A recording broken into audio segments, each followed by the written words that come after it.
pretty well now. Here's a simple diagram of what it actually is for the opening moves. Place a carrot in your territory until you have enough money, then begin expanding, and after you have enough territory, begin harassing the player. Now here's a sample from the game. The AI is down there in the corner. The player is up there. You can see the AI has placed a carrot in his base to attract rabbits. It's expanded, taken over a little more territory, and early on, this shouldn't be possible, but the AI can do it now anyway. Placing a predator in the player's camp and killing all of their rabbits right at the beginning.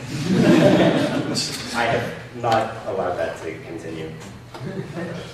It'll be fixed later on. So, yeah, the later part of the FSM is just determining when and how to place things, what to do. Like if the enemy is seen having a lot of rabbits in one location, place a diseased carrot or some other birth control vulnerability to punish the player for that. And if they're more spread out, attempt to attack with predators or other things. Of course, how to manage your own. Yeah, and we also made use of influence maps in our AI. And in case you remember, it is a grid that is supposed to represent the map, and you assign a specific value to each one of those sections in the grid. And that value depends on what type of problem or what type of function you're trying to solve.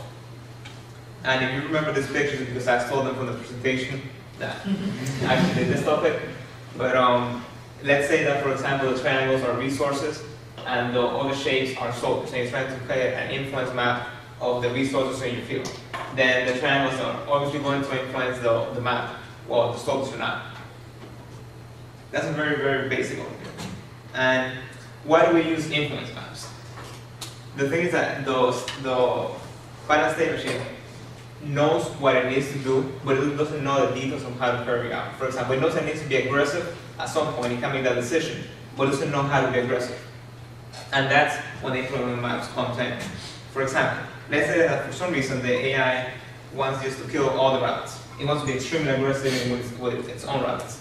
Well, it knows that it has to do that, but it doesn't know how to carry out. If you have an influence map on the density of the rabbits, then you can know where the rabbits are located and put like a predator or something like that in there to kill all the rabbits. The same thing can happen, for example, where to move your rabbits. If you want to move your rabbits to a safe location, you will move them where you own the most territory. The AI knows that it needs to do this, but it's not know how to carry out. So we use an influence map that tries to, basically the dependent influence is the territories you own. So naturally, you will create like a center of mass kind of influence map, where the highest values are going to be in the center of your territory.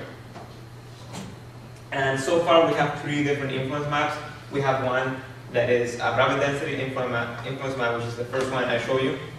And we also have a center of mass, which tries to decide where the center of the territory is. And we also have an attraction density influence map, which is trying to figure out how attracted rabbits are going to be to a specific location in the map. And now we're going to just show you a quick demo before the questions actually.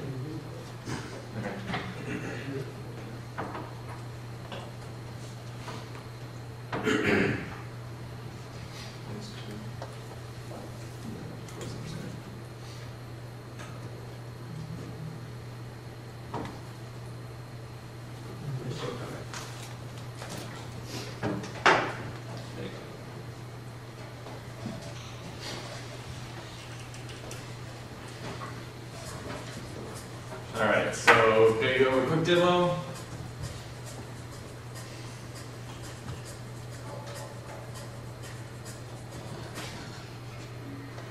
Alright, so I'm starting at the top left. You can see my starting rabbits. I'm just going to demo some of the abilities. So we're going to place down some carrots.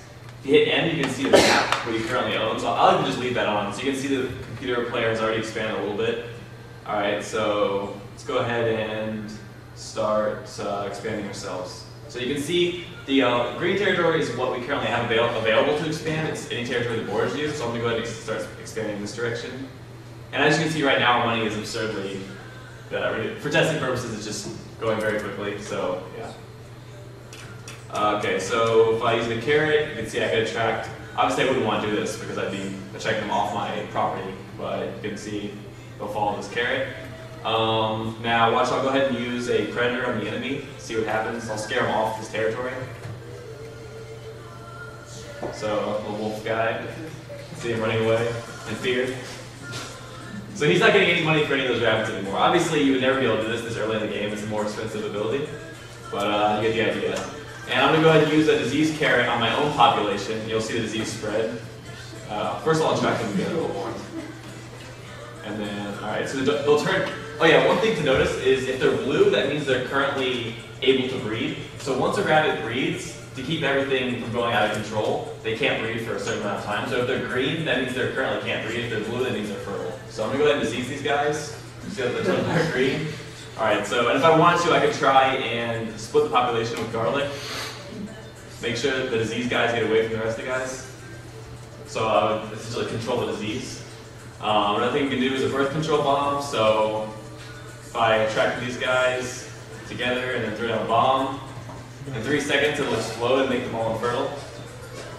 So the bomb exploded, there's no animation right now, but those green guys will never turn blue again. So we should probably have some other indication that they're permanently infertile and not just infertile, but you get the idea. And like I said, you can counter the bomb thing with a garlic. So let's say I bomb these guys. Say my enemy bombed me, I could throw down a garlic, and it really should be more repulsive than it is. So it's kind of hard to do right now, but that's basically the idea. And yeah, and then walls, you can play, let's say my enemy owned this territory, he doesn't, but just let's say he did, and he had a wall here. And I tried to push into this territory. Instead of taking the territory, I'm just going to destroy the wall.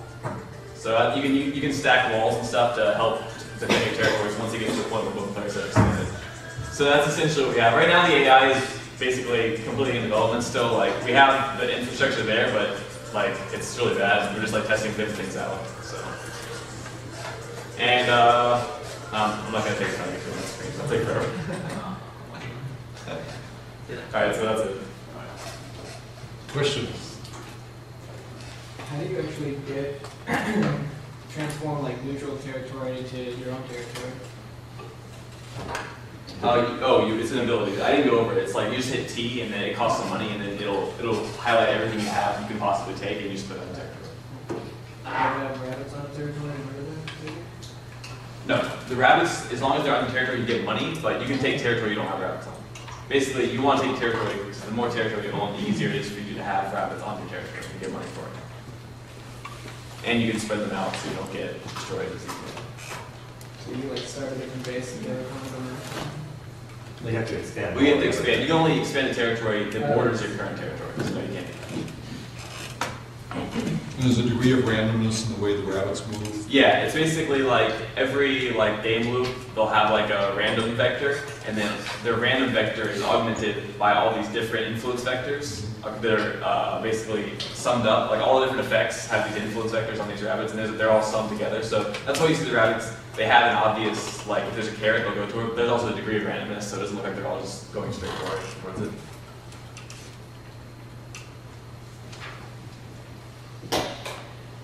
Any others? What's that music from? The robot uniform. It's a ratio always. Yeah. Okay, thanks guys.